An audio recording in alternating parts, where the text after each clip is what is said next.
There's something about family dinners that always makes me uneasy. Maybe it's the performance of it all, the way everyone dresses up their voices, filters their expressions, and pretends we're not all carrying decades of unspoken tension under our sweaters. But that night was different. That night, I had come prepared. My name is Sophie, I'm 27 years old, and I've never truly felt like I belonged in my own family. It was my mother's idea, of course. A special dinner, she said. To celebrate Dad's birthday and gather everyone under one roof again, like the old days. Except the old days weren't something I ever looked back on fondly. I arrived 5 minutes early with a bottle of wine, which went unnoticed on the counter while my mom air-kissed my cheek and rushed back to the kitchen. The dining room table was already set, pristine white linen, crystal glasses, and her favorite china. My older brother Nathan was there, cracking jokes about work while his wife giggled and swatted at his arm. My younger sister Lily sat on her phone, occasionally looking up just to toss me one of those smug, performative smiles she'd perfected in our teenage years. And then there was my dad, at the head of the table, like a king presiding over a very controlled, very curated kingdom.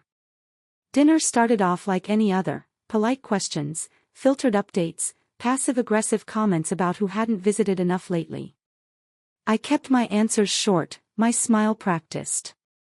I was used to playing the invisible daughter, the one who never quite measured up to Nathan's promotions or Lily's Instagram perfect life. It was when dessert was served that everything shifted. My mom placed the cake in the center of the table, chocolate mousse, his favorite, and Dad rose to his feet, glass of red wine in hand. He tapped it gently with his fork, clearing his throat. I just want to say, he began, how proud I am of this family. Of Nathan, for that big promotion. Of Lily, for finishing her degree. He turned slowly, his gaze sweeping across the table, until it landed on me. And as for Sophie, he paused. I felt every eye shift toward me. I'm proud of all my children, he continued, the corner of his mouth twitching. Except for the failure. There it was. No hesitation. No smirk to suggest it was a bad joke. Just a blunt, emotionless gut punch in the middle of a room that suddenly went silent. My stomach dropped. I stared at him, waiting for something, an apology, a laugh, a backpedal. But he just sipped his wine and sat down. I heard my mom suck in a quiet breath, but she didn't say a word. Nathan looked down at his plate. Lily smirked and rolled her eyes, like it was just another typical family moment where Sophie was the punchline. Except this time, I didn't laugh. I didn't swallow it. I reached into my purse, fingers steady. The manila envelope was thick, sealed, and slightly creased from where I'd clutched it too tightly earlier in the car. I set it down in the middle of the table with a quiet, deliberate motion. "What's this?" my dad asked, finally showing a flicker of uncertainty. "Since you're so proud of everyone but me," I said calmly, "I figured it was time to give you something to really be proud of." I slid the envelope across the table. He picked it up and tore the flap open, pulling out the folded papers inside. The room was so silent I could hear the rustle of the thick cardstock as he unfolded them. His eyes scanned the top line, then the bolded text at the center. "DNA paternity test results," he read aloud. My mom's hand flew to her mouth. "I had my suspicions for years," I said, keeping my voice even. "The way you treated me. The comments. The coldness. And recently, I got confirmation. You're not my biological father." His hand trembled slightly as he reread the document, flipping to the page with the conclusive results. There was no denying it. The numbers were there. The probabilities. The science. "You went behind our backs and did this?" he snapped, suddenly defensive. "No," I said. "I went behind your back and did this after a lifetime of being treated like I didn't belong. And guess what? I didn't." My mom was whispering something under her breath, but I ignored it. My eyes were locked on his. For the first time in my life, I wasn't the one shrinking under his gaze. "I may not be your daughter by blood," I said, "but I still tried. I still showed up.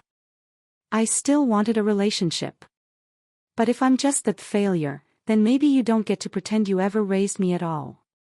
I stood, the chair legs scraping against the tile.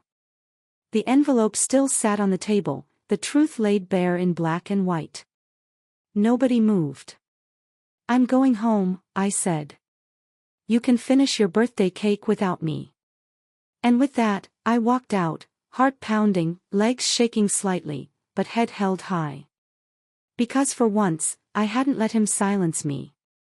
For once, I'd drawn the line. And it felt damn good. I didn't cry on the way home. Not once. It surprised me, honestly. I'd imagined this scene 100 times in my head, me finally standing up for myself, revealing the truth, watching their smug little hierarchy implode. I thought maybe I'd break down afterward, finally release everything I'd bottled up over the years. But instead, I drove in silence, my hands steady on the wheel, the streetlights sliding across my windshield like slow blinks of affirmation. It was done. At home, I kicked off my shoes, tossed my coat over the back of a chair, and dropped onto the couch. I sat there for a while, staring at the ceiling, my heart pounding with the weight of what I'd just detonated. Then my phone lit up. "Nathan." For a second, I thought about ignoring it.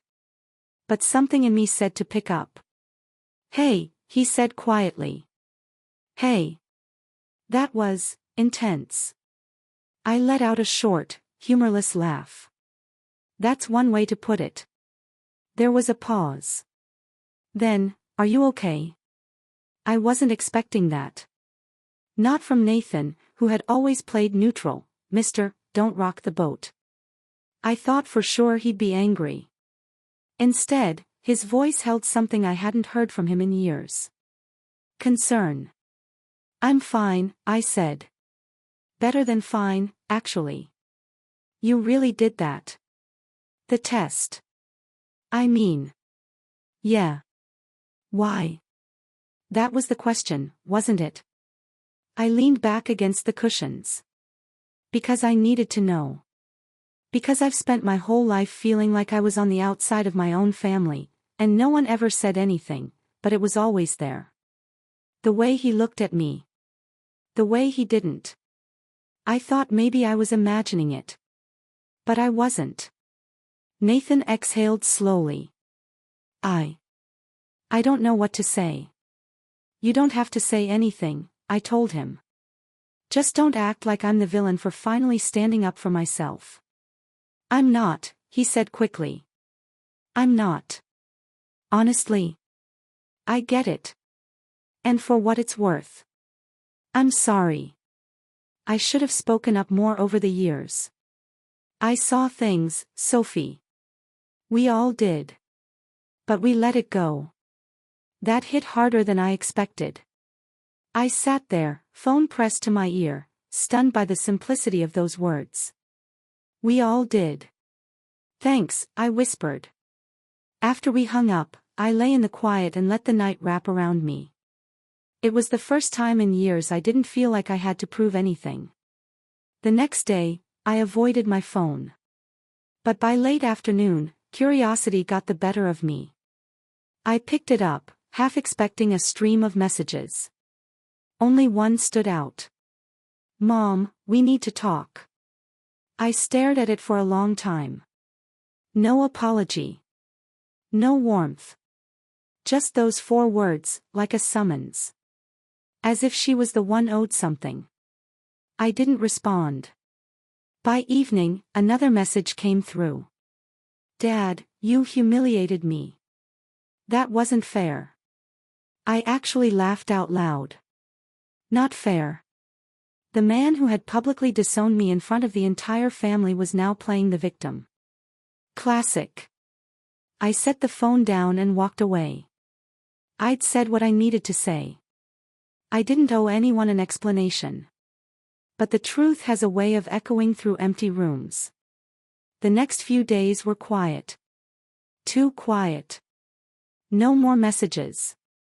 No calls. Just a silence that felt more like avoidance than peace. Then, on Friday night, someone knocked at my door. I peered through the peephole. Lily. Of all people, she was the last one I expected to show up. I opened the door cautiously, bracing myself. She didn't look smug this time. She looked small.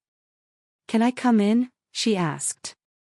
I nodded and stepped aside. She stood awkwardly in the middle of my living room, arms crossed, eyes darting around like she didn't know what to say. "So," she finally muttered. "That was quite a performance the other night." There it was. The bite. The condescension. But I didn't flinch. "Wasn't a performance," I said. "It was the truth." Lily's shoulders tensed. "I didn't know." I nodded. "I didn't either. Until I did." She was quiet for a moment.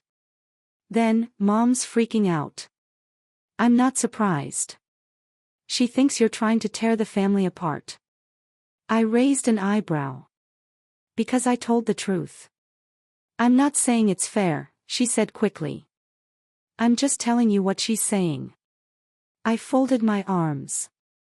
"Why are you here, Lily?" She sighed, and for the first time, her mask slipped. "Because, you were right.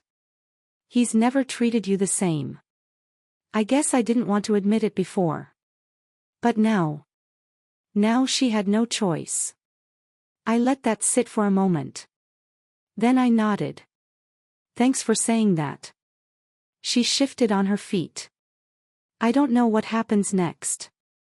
But I figured you shouldn't be alone in this." It wasn't an apology. But it was a start.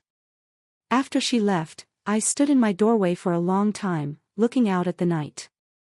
The fallout was still coming. I could feel it. But for the first time in my life, I was ready. 3 days after the dinner, I found myself scrubbing the kitchen counter like it had personally offended me.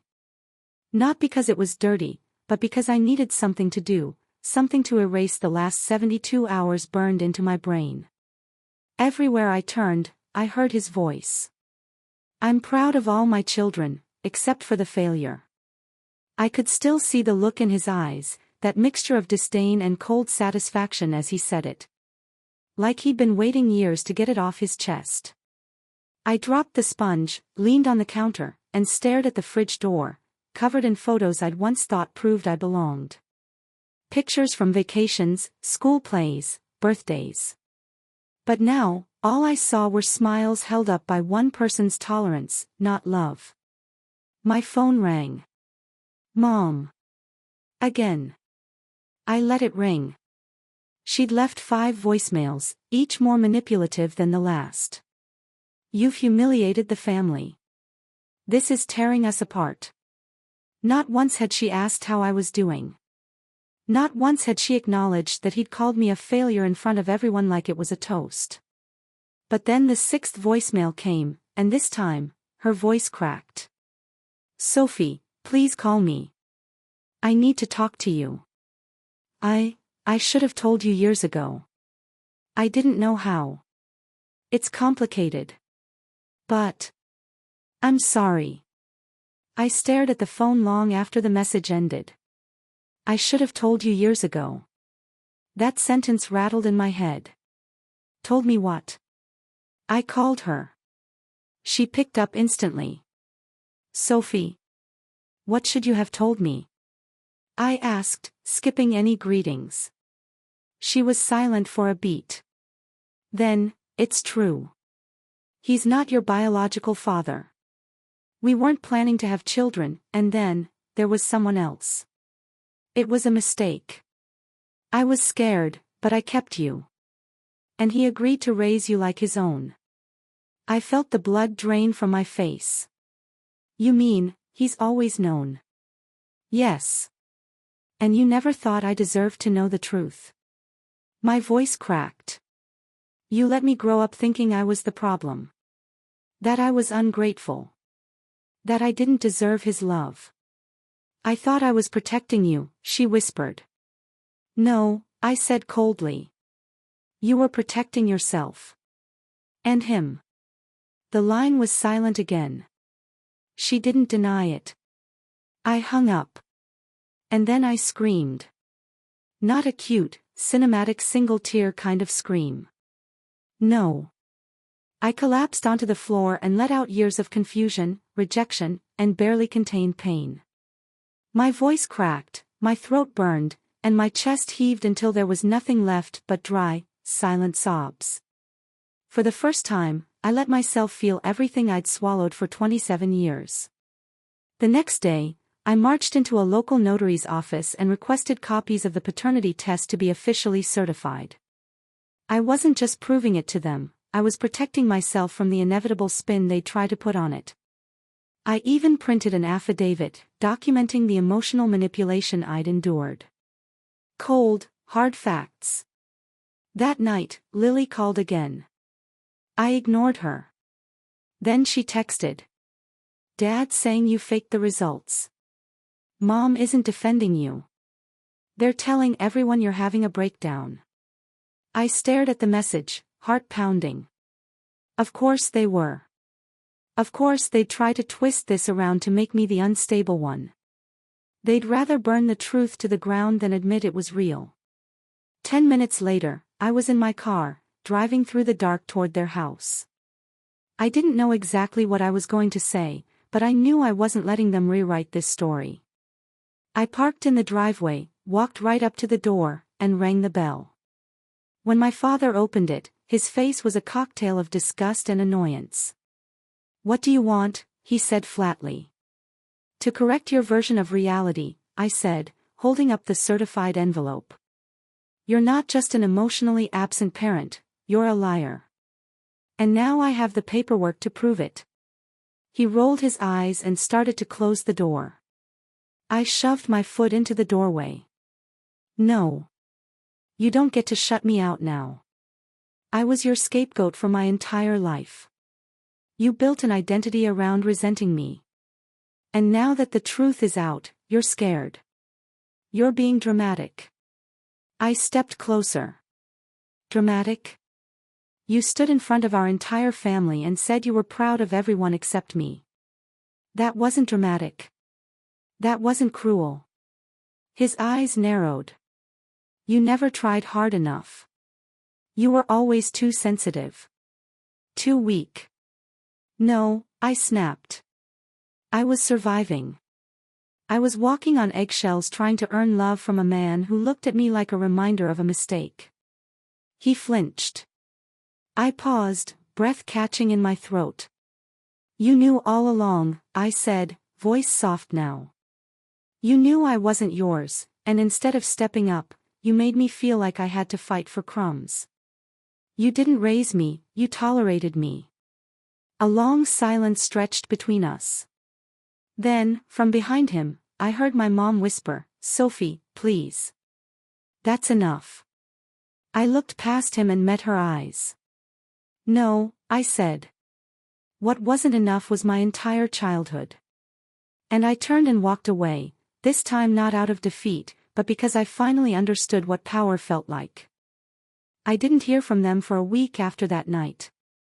No texts. No calls. Just silence, thick, bitter silence. But it didn't feel empty this time. It felt honest. For once, we weren't pretending. For once, no one was performing normal. I spent the week submerged in memories I didn't ask to revisit. Childhood photos, half-written birthday cards, awkward school plays where I scanned the audience and always found him scrolling through his phone or not there at all. That absence had always been louder than any insult. And yet, part of me still waited. For an apology. For an explanation. For anything. It came in the form of a knock. I didn't expect to see him standing there. My not father. He looked smaller. Not physically, but in presence. Like the storm he always carried in his voice had finally sputtered out. "Can we talk?" he asked. I hesitated, then stepped aside. He didn't sit. He stood in the middle of my living room like a man surrounded by broken glass, not sure which piece to pick up first. "I don't know how to start," he said. "You've had 27 years, I replied flatly. "You should have figured it out by now." He nodded once. "Fair." We stood there in silence, the air so heavy I could feel it pressing against my chest. "I've been angry for a long time," he finally said. "Not at you. At your mother. At myself." My jaw clenched. "Then why take it out on me?" He looked down, ashamed. "Because you were there. And I didn't know how to separate the mistake from the child." There it was. The word. Mistake. I stepped back like I'd been slapped. "So that's what I was to you?" "No," he said quickly. Not anymore. I know how it sounds. But I didn't have the tools. I didn't know how to raise a child that wasn't mine and not feel like a fraud." "You could have learned," I said, my voice rising. "You could have tried. But instead, you made me feel like I had to earn your love every day and still came up short." His face crumpled a little. "I know. And I was wrong. You were just a kid. A good one. You didn't deserve that." I crossed my arms, emotions swirling inside me like a storm I couldn't contain anymore. "I remember being 6, I said, and showing you a drawing I made in school. You looked at it and said, 'Is that the best you can do?' I remember getting a B+ in math and you asking why it wasn't an A. I remember Lily failing a test and you taking her out for ice cream to cheer her up." His shoulders sagged. "I know. You were never cruel," I continued. "You were dismissive. Cold. Conditional. And I thought it was my fault. I spent years trying to decode how to be good enough. But now I know it was never about me." He nodded slowly, eyes glassy now. "You're right." The admission hit me harder than I thought it would. I turned away, trying to collect myself. "I was scared," he said behind me. "I thought if I accepted you completely, I'd have to accept what your mother did. And that hurt. But I let that fear twist me into something you didn't deserve." I turned to face him again. "Then why say it? At dinner. That you're proud of everyone but me?" His voice cracked. "Because I'm a coward. Because I thought if I diminished you first, it'd make what I felt seem justified. But all it did was prove how wrong I was." I stared at him. The man who had raised me, clothed me, fed me, but never truly seen me. And here he was, finally seeing the damage he'd caused. Finally seeing me. "I don't hate you," I said quietly. "I just stopped needing your approval to breathe." His eyes filled with tears. "I know I don't deserve a second chance. But if there's anything left to salvage, anything at all, I want to try. Not because I feel guilty. Because I finally understand what I missed out on." My voice shook. "You missed a lot. I know." We stood there in silence again. And then, slowly, he reached into his coat pocket and pulled out something small, a folded photo. One I hadn't seen in years. Me, at 8 years old, sitting on his shoulders at a fall fair. We were both smiling. "I've kept this," he said. "Even when I didn't show it, there were moments I was proud of you. I just didn't know how to say it." I took the photo. My hands shook. It didn't fix everything. But it cracked something open. "Trying is going to take more than one visit," I said. "It'll take consistency. Accountability. Vulnerability. Can you do that?" He nodded. "I'll spend the rest of my life proving it." I didn't say yes. But I didn't say no either. And maybe, for now, that was enough. 6 months passed. 6 quiet, healing, uncomfortable, beautiful months. I didn't expect much after that conversation in my living room. I expected him to fade again, to let the weight of shame do what it always had, push him into silence, into distance. But he didn't. The next week, he sent me a book, an actual book, on repairing estranged relationships between parents and adult children. It had tabs. Notes in the margins. Underlines. A month after that, he asked to come to therapy with me. He didn't just sit there either. He listened. He cried. He owned things. Not in that vague, "I'm sorry if I made you feel," kind of way, but in a raw, stripped down, "I failed you, and I want to learn," kind of way. He started texting me once a week. Sometimes it was awkward, like he didn't quite know what to say. "Saw this article, made me think of you. Hope your week's going okay." But it was effort. It was new. And it mattered. And then there was my birthday. I didn't expect anything. Honestly, I'd planned to spend it quietly, maybe dinner with a friend. But when I got home from work, there was a box on my doorstep. Inside, wrapped in tissue paper, was a framed print of that photo, the one he'd carried.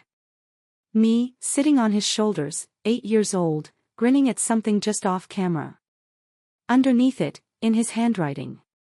"You've always carried more than your share. Let me carry some now." I sat down on the floor and cried. Not the bitter kind. The kind that comes when something heavy starts to finally lift. Later that night, we talked on the phone. For the first time, it didn't feel like a minefield. "I never thought I'd get the chance to fix things," he said. "You're not fixing them," I replied. "You're rebuilding from the ground up." He laughed softly. "That's fair." He still wasn't my biological father. That truth never changed. But what did change was how he chose to show up now. Not with pride as a weapon, or silence as punishment, but with humility. With intention. And it turned out, that meant more than blood ever could. We started having coffee once a month. Nothing dramatic. No forced bonding. Just conversation. Sometimes it was about my job, or a show we were both watching. Other times, we went deeper, into childhood, regret, what he missed, what I missed. I learned that he'd battled depression for years. That he felt like a ghost in his own home sometimes. That when he found out I wasn't his biologically, he'd stayed out of duty, but never quite knew how to love me like I deserved. "I thought biology was the only thing that made a bond real," he told me once. "And now?" I asked. He met my eyes across the cafe table. "Now I think the bond is the work. The choice. And I'm choosing you. Every time." I didn't say anything. I didn't have to. He saw it on my face. My mom, too, changed. Slowly. She stopped making excuses. Started listening. Apologized. The real kind, where she didn't try to justify or redirect. She let me be angry when I needed to be, and grateful when I could be. Lily came around as well. Eventually. She never fully grasped the depth of what it meant, but she stopped with the smug smiles. Started texting me first. Asked questions instead of assuming. For her, that was progress. But the biggest change wasn't in them. It was in me. I stopped asking for permission to exist. I stopped measuring my worth against how others saw me, or didn't. I focused on work I loved, people who showed up, and dreams I'd put off too long because I didn't think I was allowed to want them. I moved into a new apartment. Brighter. Smaller. Mine. I painted the walls the exact shade of warm clay I'd once seen in a magazine. I hung my art, even the messy pieces. I planted herbs in the window box and called it my healing garden, even though half of them died in the first month. And sometimes, when I needed a reminder, I'd glance at that framed photo, the little girl on his shoulders, and remember what she survived. What she reclaimed. That little girl didn't need approval anymore. She had power. Now, when I talk about my father, it means something different. It doesn't mean perfect. It doesn't even mean always present. It means someone who failed, and then chose to change. Someone who built trust from broken bricks and called it love, not the easy kind, but the earned kind. And that kind stays.